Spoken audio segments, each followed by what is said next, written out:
இது ஒரு உண்மைங்க. நம்ம ஆண்கள் புரிந்து கொள்ள வேண்டிய ஒரு பெரிய உண்மை இருக்கு. நான் வீட்டை விட்டு வெளியே போறேன் அப்படின்னு மனைவி சொன்னா ஒரே ஒரு தைரியத்தில் தான் சொல்றா. என்ன தெரியுமா? கண்டிப்பா கூப்பிடுவாரு அப்படிங்கிற அந்த தைரியத்தில் தான் சொல்றேன். அந்த நம்பிக்கையை நம்ம உடைச்சிடக்கூடாது. இது ரொம்ப முக்கியம் லைஃப்ல. எவ்வளவு வேணாலும் சண்டை போடலாம், நான் போறேன், நான் இனிமேல் உங்களோட இருக்க மாட்டேன் அப்படிங்கிறத அவ சொல்லும் போது நீ நிச்சயமா என்னை கூப்பிடுவேன்னு நினைக்கிறா பார்த்தீங்களா? அந்த தேனி கூட்ட கலைச்சிடாது. சரி விடு விடு, ஏதோ தெரியாம நடந்து போச்சு, இதுக்கா என்ன பெருசா, வா வா நீ வா, மற்றதெல்லாம் பேசிக்கலாம் வா அப்படின்னு. கூடுமான வரைக்கும் அன்றன்றைய ஃபைலை கவர்மெண்ட் ஆஃபீஸர் அன்னன்னைக்கு கையெழுத்து போடுறாரோ இல்லையோ, அன்னன்னைய சண்டையை நீங்க அன்னன்னைக்கு முடிச்சிட்டு நிம்மதியா தூங்குற பழக்கத்துக்கு வாங்க. சரி விடு காலையில பேசிக்கலாம், சரியா போச்சு, சரி விடு காலையில பேசிக்கலாம் அப்படின்னாலே பாதி பிரச்சனை சால்வ். அதே மாதிரி ஆண்கள் பெண்கள் சில சமயத்தினுடைய வருத்தத்தை சொல்வாங்க. அவங்க ஏதோ ஒரு பஸ் போயிருப்பாங்க, அங்கே ஒரு கஷ்டம் நடந்திருக்கும், ஏதோ ஒன்று. ஆம்பளையோட கெட்ட குணம் என்ன தெரியுங்களா? உடனே அதுக்கு தீர்வு சொல்லுவான். பெரிய அறிவாளி. உடனே அதுக்கு சொல்யூஷன் சொல்லுவான். அதாவது எங்க எனக்கு தலை அப்படியே கொட்டையுதுங்க அப்படின்னா மாத்திரையை போடு, இந்த டாக்டரை போய் பாரு. இன்னைக்கு சொல்லிட்டு போறேன், எந்த பெண்ணும் கணவனிடத்தில் தன்னுடைய வேதனைகளை சொல்லி கொண்டிருக்கிற போது தீர்வை எதிர்பார்த்து சொல்லவில்லை. ஏன்னா அந்த தீர்வெல்லாம் தர்ற அளவுக்கு இவர் அறிவாளி இல்லை என்று அவர்களுக்கு நன்றாக தெரியும். அவங்களுக்கு ஒன்னே ஒன்று வேணும், என்ன தெரியுங்களா? கேட்கறதுக்கு ஒரு ஆள் வேணும். நான் கொட்டுறேன்ல, அதை கேட்கறதுக்கு போதும். நீங்க ஒன்னு வெட்டி முறிக்க வேணாம். அப்படியா அப்படியா, அன்னைக்கு பாருங்க சாப்பாடே பிரமாதமா இருக்கும், காஃபி பிரமாதமா இருக்கும், நம்ம ஒன்றும் பண்ண வேணாம், கேட்கணும். இந்த சைக்காலஜியில் கவுன்சிலிங்னு வருவாங்க. கவுன்சிலிங்னா நம்மகிட்டே அவங்க ஒன்றும் வாங்கிட்டு போக மாட்டாங்க. அவங்க குப்பையெல்லாம் நம்மகிட்ட கொட்டிட்டு அவங்க பாட்டுக்கு போயிடுவாங்க. அதை வாங்கிக்கிறதுக்கு ஆள் வேணும். இன்னைக்கு உலகத்தில் எல்லாரும் என்ன தவிக்கிறாங்க தெரியுமா? என் தரப்பு நியாயத்தை கேட்பதற்கு ஒருவரும் இல்லையே என்பதுதான் இன்றைக்கு எல்லாருக்கும் இருக்கிற வருத்தம். நான் என் தரப்பு நியாயம் என்னன்னு யாராவது கேளுங்களேன். தீர்வு கேட்கல, உங்களுக்கு விடுதலை கேட்கல, ஜஸ்ட் அதை காது கொடுத்து கேளுங்களேன் அப்படின்னு கேட்குறாங்க. அதனால நீங்க காது கொடுத்துருங்க, லைஃப் பிரமாதமாக இருக்கும். ரொம்ப அருமையாக பாடினாங்க, ரொம்ப அருமையாக பேசினாங்க. உங்கள் மூலமாக ஒரு அருமையான செய்தி. நீங்கள் இதை கவுன்சிலிங்கோ இல்லை ஏதாவது நம்ம பெரிய பெரிய சாமியார்ட்டியோ போயிருந்தீங்கன்னா 30,000 ரூபாய் பில்லு போட்டு இதை சொல்லிக் கொடுப்பாங்க. நான் பாருங்க ரொம்ப ஈஸியாக சொல்கிறேன். இவங்க கூட ஒன்று சொன்னாங்க, அந்த எழுத்து வீட்டுக்காரன் என்ன நினைப்பான், சவுண்ட் என்னாச்சு, எழுத்து வீட்டுக்காரன் என்ன நினைப்பான், பக்கத்து வீட்டுக்காரன் என்ன நினைப்பான். இந்த மாதிரி எந்த வீட்டையும் பற்றி கவலைப்படாமல் இருக்கணும்னா கைலாசால குடி போயிடலாம். ஏன்னா ஒரே ஆசிரமமாக இருக்கு, எழுத்த வீடே கிடையாது. அது மாதிரி ஒரு யோசனையும் நல்ல யோசனை. அதனால தான் அதுக்கு ஆனந்தானே பேர் வச்சாங்க இல்லையா? நிரந்தரமாக ட்ரை பண்ணி பார்க்கலாம். ரொம்ப நல்லா இருந்தது, மகிழ்ச்சி. இப்போ நம்முடைய புகழ்பெற்ற நீலகண்டன் வருகிறார். அவர் என்ன போராட்டம் சொல்ல போறாரோ பார்ப்போம். வணங்கும் தங்களே, உங்களை துணை பேரையும் வணங்கி மகிழ்கிறேன். தமிழ் செய்த தவம் ஐயா சொல்வேந்தர் சுகி சிவம் அவர்களை நெஞ்சார வணங்குகிறேன். என் மீது ஊடக வெளிச்சம் பாய்ச்சுவதற்கான பாய்ச்சிய உத்தமர் ஐயா சொல்வேந்தர் அவர்களின் திருவடிகளை வணங்குகிறேன். வாழ்க்கை போராட்டம் என்பதுதான் என்னுடைய வாதம். ஐயா சொன்னாங்க, மனைவியர்கள் எல்லாம் கோவிச்சுக்கிட்டு போகிறதுக்கு வீட்டை விட்டு போகிறேங்கிறது எந்த தைரியத்தில் தெரியுமா போகிறாங்க? நீங்கள் திரும்ப வந்து கூப்பிடுவீங்கிற ஒரே தைரியத்தில் தான் போகிறாங்க. அந்த தேன் கூட்டை கலைச்சிடாதீங்கன்றாங்க. நாங்களும் கூப்பிடுறதில்ல, ஒரே தைரியத்தில் தான், எப்படியும் வந்துடுவீங்கிறதுனால. நடுவர் அவர்களே, அவங்களுக்காவது பிறந்த வீட்டில் பிரச்சனைனா புகுந்த வீட்டுக்கு வராங்க.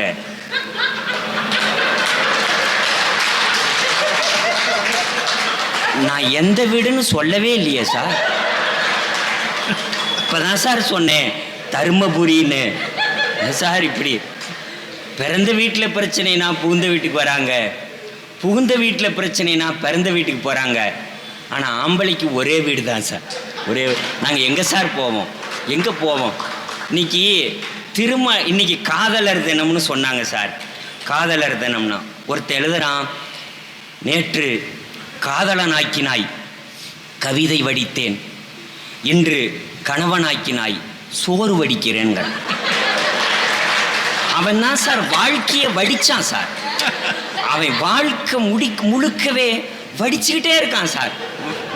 வடிச்சுக்கிட்டே இருக்கான். நீங்க அவன் சொல்றான், ஏங்க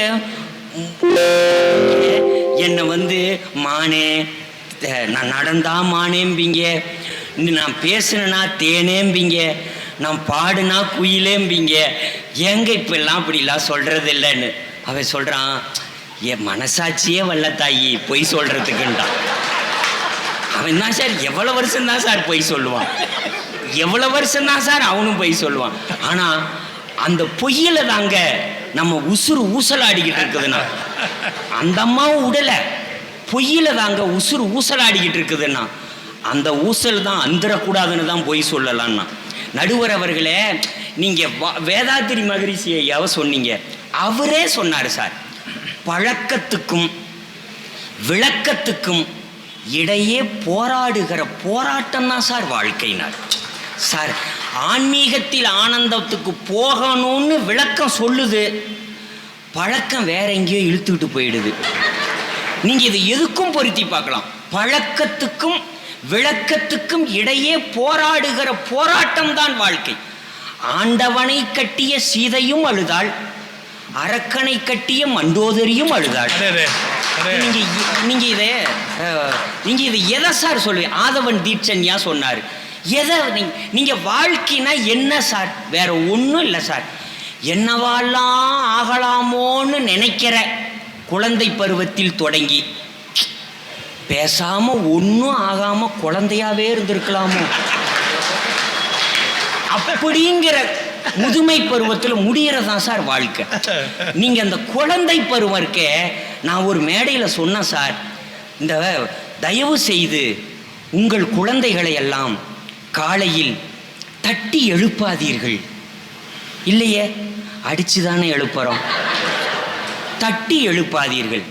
அந்த குழந்தையை உருட்டி எழுப்பாதீர்கள்.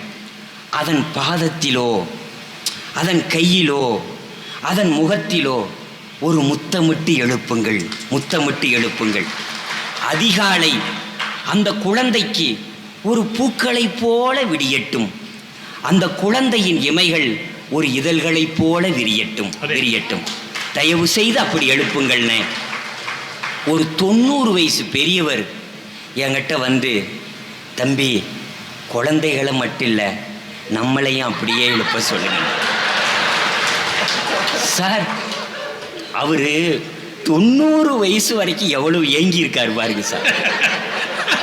ஒரு முத்தத்துக்கு ஏங்கி இருக்காரே மனுஷன். அந்த பாட்டி கொடுத்துருக்க கூடாது நடுவர் அவர்களே அப்படின்னு தான் நினைச்சேன். அந்த பாட்டி வந்துச்சு, தம்பி நான் கல்யாணம் பண்ண நினைக்கி அப்படி முத்தம் கொடுக்கலான்னு தாங்க போனேன். இந்த மனுஷன் பல்லு விளக்காம அன்னைக்கு மயக்கடிச்சு விழுந்தேன் தம்பி, அதோட முடிஞ்சது சார். குழந்தைய பார்த்தா வாழ்க்கைனா என்ன சார் நினைக்கிறீங்க? குழந்தைய பார்த்தா வயசு எவ்வளவும் பான், படிக்கிறவனை பார்த்தா மார்க்கு எவ்வளவும் பான். வேற வார்த்தையே வராதாடா உன் வாயில, மார்க்கு எவ்வளவும் பான்.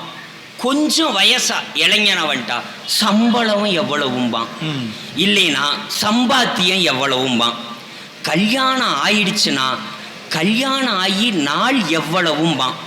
எதுவும் புள்ள பூச்சி உண்டா எவ்வளவும் பான். பெத்துட்டா பிள்ளைக எவ்வளவும் பான். அப்பவாவது விடுறானா சார்? வயசாயிட்டா பென்ஷன் எவ்வளவுங்கிறான். இல்லைன்னா தரவா போகிறேன் பென்ஷன் எவ்வளவும்பா, அப்பவும் விட மாட்டான் சார். அதுக்கப்புறம் பிபி எவ்வளவும்பா, சுகர் எவ்வளவும்பா. இந்த எவ்வளவு எவ்வளவு எவ்வளவு இவ்வளவு தான் சார் வாழ்க்கை. இவ்வளவுதான் சார் வாழ்க்கை, வேற ஒண்ணுமே இல்லை சார். இவ்வளவுதான் வாழ்க்கை. நீங்க பெருசா எல்லாம் என்னமோ நினைச்சுக்கிட்டு ஓஹோ அப்படிலாம் இல்லை. அவன் ஒருத்தர் சொன்னான் சார், நீ வெளிநாட்டில் இருக்க, நான் உன் முகத்தை பார்க்காமலே நான் கல்யாணத்துக்கு ஒத்துக்கிட்டேன்ல, நான் எவ்வளவு பெரிய தியாகினா. இந்த பொண்ணு சொல்லிச்சு, உங்களை பார்த்ததுக்கு அப்புறமும் நான் ஒத்துக்கிட்டேன்ல, நான் எவ்வளவு பெரிய தியாகின்னுச்சு. நீங்க எது சார் வாழ்க்கை சார்? நீங்க சொன்னீங்க வாழ்க்கையில கவிஞர் நான் முத்துக்குமார் ஒரு கவிதை எழுதியிருப்பார் சார். 5ஆம் வகுப்பு ஆ பிரிவு என்று நீங்க படிச்சிருப்பீங்க. 5ஆம் வகுப்பு ஆ பிரிவு. மழை பெய்யாத காலங்களிலும் மஞ்சள் குடைபிடித்து வருகிற திலகவதி டீச்சர் முதல் வகுப்பன்றே படித்து முடிச்சதையும் யாரெல்லாம் என்னவாக போறீங்க என்று கேட்டார். முதல் பெஞ்சை யாருக்குமே விட்டு தராத கவிதாவும் வனிதாவும் கோரஸாக சொன்னார்கள் டாக்டராக என்று. போன வாரம் கவிதா கக்கத்தில் ஒரு குழந்தையோடு ரேஷன் கடை வரிசையில் நின்று கொண்டிருக்கிறாள். அனிதா தன் பிள்ளைகளை ஸ்கூல் வேனுக்கு அனுப்பிவிட்ட அவசரத்தில் கூந்தலில் சீப்பை சொருகி ஏதோ ஓடிக்கொண்டிருக்கிறார். நான் என்ஜினியர் ஆவேன் என்று சொன்ன எல் சுரேஷ்குமார் பள்ளிக்கூடத்தை பாதியிலேயே மட்டம் போட்டுவிட்டு காஞ்சிபுரத்தில் பட்டுத்தறி நெய்து கொண்டிருக்கிறான். எங்க அப்பாவின் இரும்பு கடையை பார்த்துப்பேன் என்று சொல்லி வகுப்பில் எல்லோருடைய சிரிப்புக்கும் ஆளான கடைசி பெஞ்சு ராஜேஷ் இன்று நியூ ஜெர்சியில் டாக்டராக இருக்கிறான். டாக்டராக பணியாற்றி கொண்டே நுண்ணுயிரியலை ஆராய்ச்சி செய்து கொண்டிருக்கிறான். அணு விஞ்ஞானியாவேன் என்று சொன்ன நான் சினிமாவுக்கு பாட்டு எழுதி கொண்டிருக்கிறேன். நான் முத்துக்குமார். அணு விஞ்ஞானியாவேன் என்று சொன்ன நான் சினிமாவுக்கு பாட்டு எழுதி கொண்டிருக்கிறேன். ஆகாய விமானம் ஓட்டுவேன் என்று ஆரம்ப வகுப்பிலேயே சொல்லி எங்களையெல்லாம் அண்ணாந்து பார்க்க வைத்த அகஸ்டின் பாபு டிஎன்பிஎஸ்சி தேர்வெழுதி கடைநிலை ஊழியராய் பணியாற்றி கொண்டிருக்கிறான். இப்படி வாழ்க்கை யாரையெல்லாமோ எந்தெந்த திசையிலேயோ தூக்கி வீசி போட நான் வாத்தியாராவேன் என்று சொன்ன குண்டு சுரேஷ் நாங்கள் படித்த அதே பள்ளியில் ஆசிரியராக இருக்கிறான். இந்த விடுமுறையில் அவனிடம் போய் என்னடா மாப்பிள்ள நினைச்ச வேலை பார்க்கற, படிச்ச பள்ளிக்கூடத்திலே பார்க்கற, நல்லா இருக்கியாடான்னு கேட்டேன். சாக்பீஸால் கரும்பலகையை உழுத புழுதியை ஊதிவிட்டு குண்டு சுரேஷ் சொன்னான், மாப்பிள்ள நான் ஒரு நாளும் என் மாணவர்களிடம் கேட்பதே இல்லை யாரெல்லாம் என்னவாக போகிறீர்கள். சார் நீங்க வாழ்க்கை அடிக்கிற பந்தாட்டம் இருக்கே சார், சுத்தி வளைச்சில்ல. தமிழ் என்று தாமல் சரவணன் சொன்னார். ஒன்று சொல்லட்டுமா? உலகத்தில் எந்த மொழிக்கும் வராத தாக்குதலை கொண்ட மொழி தமிழ் மொழிதான். மறந்துடாதீங்க. இன்னைக்கு தேவாரம் திருவாசகம்னு சொன்னீங்க. நம்பியாண்டார் நம்பி கேட்க ராசராச சோழன் முன்னிற்க போய் எடுத்த ஓலைச்சுவடி இருந்த அந்த தேவாரம், அந்த 12 திருமுறை இருந்த அந்த தில்லையம்பதியின் பொன்னம்பலத்தில் இருந்து திருவாசகம் ஓத முடியவில்லையே. இது பூந்தோட்டமா கேட்கிறேன். கடவுள் மனிதனுக்கு சொன்னது பகவத்கீதை, மனிதனுக்கு சொன்னது திருக்குறள். ஆனால் மனிதன் சொல்ல கடவுளாலேயே எழுதப்பட்டது திருவாசகம் என்கிறீர்களே, அந்த திருவாசகத்தை ஓதுவதற்கு கருவறையில் அனுமதி உண்டா? இது பூந்தோட்டமா கேட்கிறேன். பூந்தோட்டமா? எல்லையிலே இந்தி, அலுவலகத்திலே ஆங்கிலம், பள்ளியிலே ஆங்கிலம், கருவறையில் சமஸ்கிருதம். எங்கே இருக்கிறது தமிழ்? யுனெஸ்கோ நிறுவனம் அறிவித்திருக்கிறது, அழியக்கூடிய மொழிகளின் பட்டியலில் தமிழும் இருக்கிறது என்று யுனெஸ்கோ நிறுவனம் அறிவிக்கிறதே, அது பூந்தோட்டமா கேட்கிறேன். கரிகாலன் ஓங்கி உச்சியில் கொண்டாட வேண்டியவன் தான். ஆமாம், கரிகாலனால் தான் லட்சக்கணக்கான டெல்டா மாவட்டத்து பயிர்களெல்லாம் தலையசைக்கிறது. கரிகாலனுக்கு அது பறைசாற்றுகிறது, சாமரம் வீசுகிறது அந்த பச்சை பயிர்கள். ஆனால் ஆதங்கத்தோடு சொல்கிறேன், 40 ஜீவநதிகள் ஓடுகிற கேரளாவில் ஒரு மண்வெட்டி மணல் அல்ல கூட அனுமதி இல்லை. 40 ஜீவநதிகள் ஓடுகிற கேரளாவில் மண்வெட்டி அளவு கூட மணல் அல்ல அங்கு அனுமதி இல்லை. 10 கிலோமீட்டருக்கு ஒரு அணை கட்டுகிறார்கள் பக்கத்து மாநிலத்தில். எந்த மாநிலத்தில் இருந்தெல்லாம் தமிழகத்துக்கு தண்ணீர் வரவில்லையோ அந்த மாநிலத்துக்கெல்லாம் அணை கட்டுவதற்கே தமிழ்நாட்டிலிருந்து தான் மணல் போகிறதே. ஒருத்தன் அழுதுகிட்டு எழுதுறானே தண்ணீர் லாரியில் சொட்டிக்கொண்டே போவது தண்ணீர் அல்ல, நதியின் கண்ணீர் என்று எழுதுகிறானே. இது பூந்தோட்டமா? சீனு ராமசாமி எழுதுகிறார், அடே மணல் அள்ளுகிறவனுக்கும் அஸ்தியை கரைக்க நதிதானடா வேண்டும், நதிதான் வேண்டும் என்கிறாரே. இது பூந்தோட்டமா? நடுவர் அவர்களே, நீங்க பேச வர்றது எவ்வளவு சிரமம்னு சொன்னீங்க இல்லையா? நான் சொல்றேன் ஐயா, என்னை ஒரு பள்ளிக்கூடத்துக்கு பேச கூப்பிட்டாங்க. அதுவே உங்களுக்கு போராட்டம் தான் இருக்கலாம். 9 மணிக்கு விழான்ட்டாங்க, 8 மணிக்கெல்லாம் வாங்கன்ட்டாங்க. போயிட்டேன் சார். நான் தூரத்திலிருந்து வர்றேன், இரவு முழுக்க பயணம். நான் ஒன்றும் இல்லையா, வந்து உடை மாற்றிக்கிறதுக்கு ஒரு அறை, காலையில் டிஃபன் அங்கே சாப்பிட்றையான்னு. இது ஒரு விஷயமே இல்லை சார், இதையெல்லாம் பேசுகிறீங்க அப்படின்னா சரிங்கய்யான்ட்டேன். பள்ளிக்கூடத்துக்கு கொண்டு போய் கிரவுண்டு வரைக்கும் கூட்டிகிட்டு போய் காரில் இறக்கி, சார் ஒரு உடை மாற்றிக்கிறதுக்குன்னே அறைனே. அதான் அந்த மாடி இருக்குல்ல அப்படின்னா, சார் அந்த மாடியில் ஒரு அறையான்னே. மாடிக்கு போகிற படி இருக்கு இல்லையான்னா, ஓ படிக்கு பக்கத்து அறையான்னே. இல்லை படிக்கு கீழே ஒரு அறை இருக்குல்ல அதுன்னா. சார் படிக்கு கீழே என்ன அறை சார் கட்டியிருப்பாங்க? நான் போய் பார்த்துட்டு திரும்ப வந்து, சார் ரெஸ்ட் ரூம் சார்னே. படிக்கு கீழே ரெஸ்ட் ரூம்னே. அங்கேயே மாற்றிக்கியான்ட்டான் சார், அங்கேயே மாற்றிக்கியான்ட்டான் சார். ரெஸ்ட் ரூமுங்கிறேன், அங்கேயே மாற்றிக்கியான்ட்டான். நான் கேட்கல சார், கெஞ்சறேன் சார், அங்கேயே மாற்றிக்கிட்டான். நான் சரின்ட்டேன். ஏன்னா 3 முறை கேட்டோம் அங்கேயே மாற்றிக்கிங்கிறவன் 4வது முறை கேட்டால் இங்கேயே மாற்றிக்கிங்கன்னு கூட சொல்லிடுவேன். இங்கேயே மாற்றிக்க கிரவுண்ட்லையா சார்? போனேன் சார். போயிட்டு படி ரூமுக்கு கீழே சார் நின்னா நெத்தி இடிக்குது, நீட்டுனா சுவர் இடிக்குது. நான் என்னடா பண்ணுறதுன்னு லைட்டை போடுறேன் சார். 2 குளவி கூடு சார், 2 குளவி கூடு சார். எனக்கு அப்படியே அதிலிருந்து ஒரு 10 செங்குளவி வடதுருவத்துக்கும் தென் துருவத்துக்கும் பறக்குது சார். எனக்கு என்னமோ தலைக்கு மேலே போர் விமானம் பறக்கிற மாதிரி நான் உணர்றேன். ஆனால் தலைக்கு மேலே போர் விமானம் பறந்தா கூட அவன் பதுங்கு குழியில் பதுங்கலாம். நான் ஏற்கனவே பதுங்கு குழியில் தான் இருக்கிறேன். நான் என்ன பண்ணுவேன்? நீங்கள் கூட்டில் கூட உசுறு இல்லைம்பாங்கல்ல, எனக்கு உசுரே அந்த கூட்டில் தான் சார் இருந்துச்சு, குளவி கூட்டில் தான் இருந்துச்சு. அப்புறம் என்ன பண்ணுறது? குனிஞ்சிக்கிட்டே பேண்ட்டை போட்டி, குனிஞ்சிக்கிட்டு பேண்ட்டை மாற்றலாம், குனிஞ்சிக்கிட்டே எப்படி சார் சட்டையை மாற்ற முடியும்? நான் குனிஞ்சிக்கிட்டு அந்த ரூம்லேயே நீந்தறேன் சார்.